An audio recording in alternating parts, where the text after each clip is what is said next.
you may have a dual strategy. You know, do whatever has to happen with customer interface, do that with your Latin America team, and then connect to your Asia-based team for the rest of the process.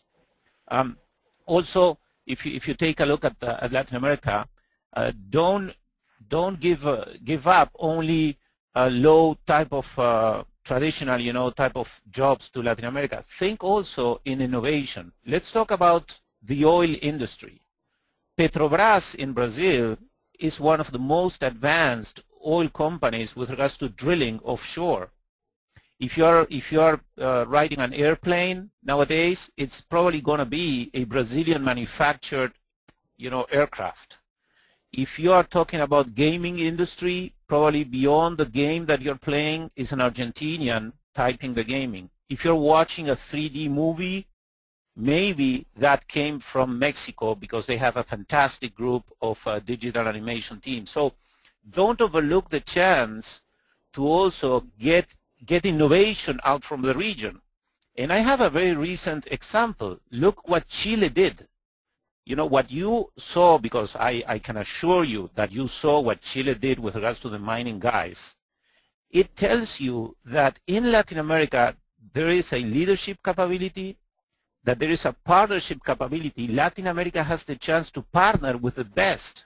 The way they took the miners out is by calling NASA and by calling BHP Billiton, and by calling many guys around the world, so they can embrace and they can bring, and people are eager to help, with the best. Then also what you saw in Chile is a 100% right expectations, and this is something that we also see in connection with the customers.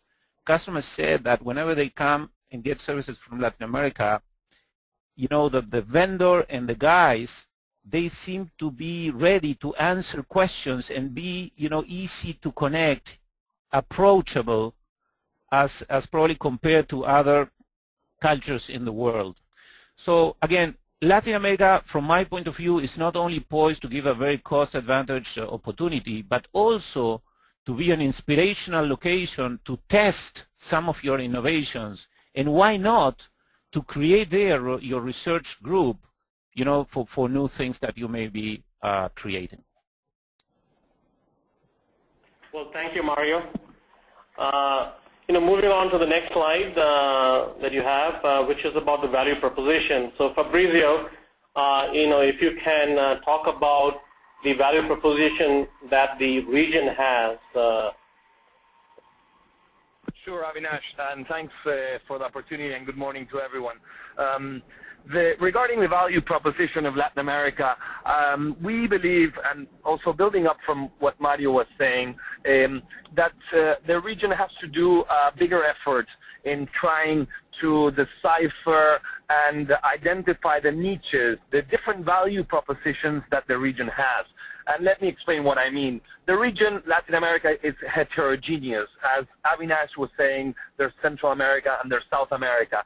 There are countries which are more populous, like Brazil and Mexico. There are tiny European countries like Uruguay or Chile, each with their own competitive advantage. And what we're trying from the Inter-American Development Bank, what we've been trying to do in alliance, in fact, with Tholons, is helping the countries really find their competitive advantage in the services field. And by that I mean segments, specific niches or segments of the industries within the ITO, BPO, and KPO industry. For example, 33% of the students in Colombia, 33%, I repeat, are in the echelons of university are studying engineering. So there's a big stock and flow of engineers in Colombia. Colombia is in fact a country of engineers, yet it is not engaged and is not exporting engineering services. There's a great potential. There are very competitive engineers in Colombia. The world does not know that so much. Another thing, the medical industry, the Pasteur Institute, very well-renowned international French top of the line, of course, historical, traditional medical institute, has opened an office, a center in Uruguay. Uruguay has more doctors per capita than any country in the region, and the cost of the doctors in Uruguay is very, very competitive. Look at Chile also with the building up from the comparative advantage from the natural resources that they have. There are services around the natural resources.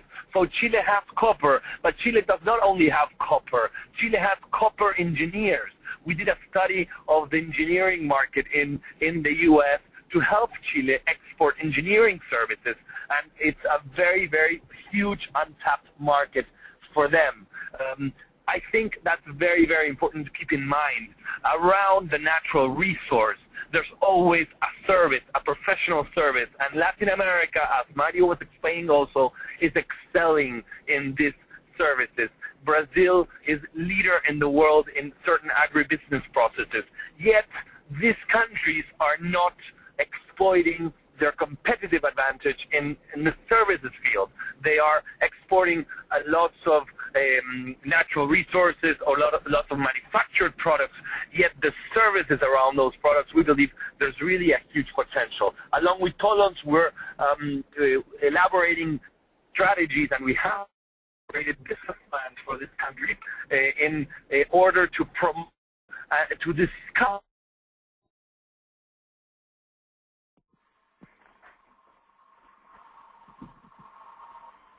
So looks like we had Fabrizio get cut off. Okay, so let us move into slide number 10. And when Fabrizio comes online, I'll ask him to speak a little bit about the areas, the development areas that need to be worked on and which are critical for the region. Mario, I would like you to talk a little bit about some of those elements on the slide. Here, I was disconnected. I'm sorry. Okay, Fabrizio, we're moving on to slide number 10 in terms of the development areas to realize the potential for the region. And it would be great if you can talk about some of the things on the human capital development as well as marketing and promotion. Sure. Thanks, Avinash. I'm sorry about that. Yes, the region has recognized, of course, that human capital is key for the services industry, and there are programs in place, public-private partnerships in various countries in the region, like the one Tata has in Uruguay with the National Lab of Uruguay, like the English program of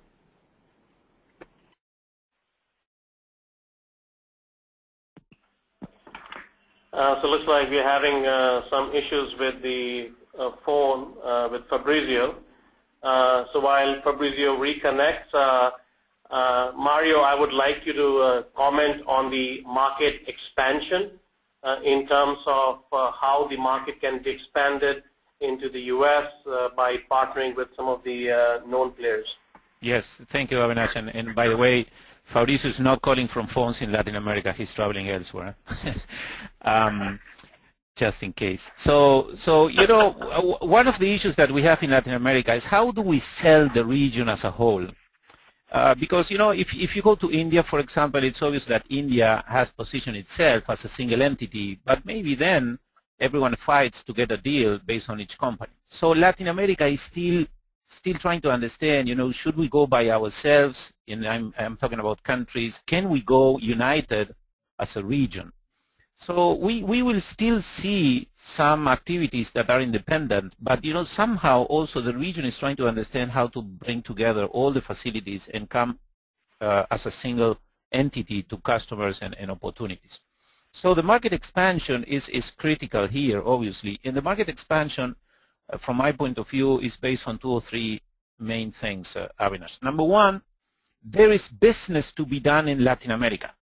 Latin America, 500 million people, incredible growth in the business. Now that Europe and the U.S. are struggling a little bit, everyone is pointing to Latin America as the next destination. a lot of investments from Chinese companies, the Saudis are there, etc. So go to Latin America because there is business there, number one.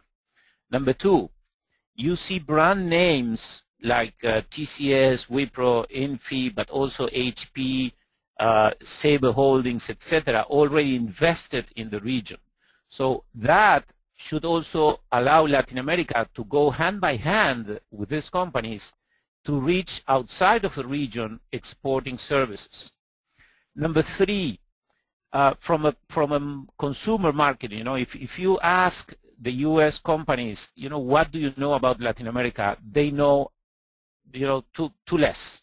They do not know much about Latin America. They need to test the water. They need to come, and please come during summertime. Fantastic beaches all around, fantastic restaurants, etc. So we need to bring people in because the minute they are in, they say, "Whoa, I didn't know that this is how it looks." So fortunately, with the soccer and Uruguay, reaching a very good position. Now with the Chile unfortunate story, finishing with a fantastic story. Fortunately, the region is getting a little bit more of attention, but I believe that it's critical for both, for Latin America and for the consumer to come together, to fly, to visit, to move around the region, and to ask these companies that they are well established there, what are they doing? If you, for example, own a Dell computer, probably the guys calling, if you have technical issues, are sitting in Central America.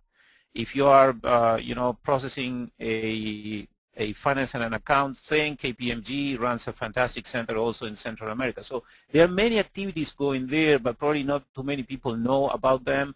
If you're running Google Maps, well, you see something going outside, behind this has been done in Argentina by the global guys.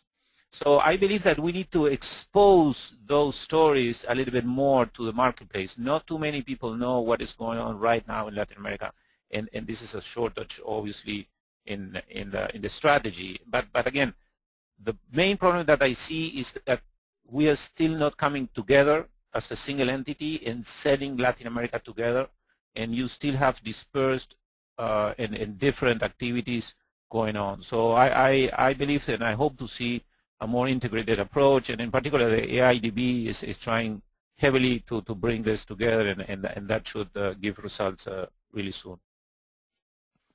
Well, thank you, Mario. Not sure whether Fabrizio has joined us again. So let me just complete some of the things on the on the marketing and promotion side, and Mario, please feel free to add on the human capital and marketing promotion. But essentially, as Fabrizio was saying, I think there is a significant amount of work that is going on in the region, realizing that when they have to go and address beyond the regional market, because there is a lot out there, they need to be able to have the skills available, and that they need to be able to scale to be able to meet the client's demand. So there are significant initiatives going on, and I think this is probably the #1 thing that we believe the region needs to do is work on developing the human capital. On the marketing and promotion, I guess it is just not about marketing the region. I think some bit of visibility, as Mario was saying, is coming to the region. At the same time, there is a need to really be able to differentiate between the different countries and cities in the region itself. So I think the marketing and promotion has to be very specific about what is the excellence for a given country and a city, for example, and that marketing and promotion needs to be focused around it, essentially. Mario, I know that you have been involved in some of those activities lately for the region. So would you like to comment on that? Yes, I agree that the more clear value proposition that you have, the faster customers will come. And somehow what I see is, go to Brazil for open source and mainframe, go to Mexico for design and some engineering there, go to Argentina for certain creative environments, go to Uruguay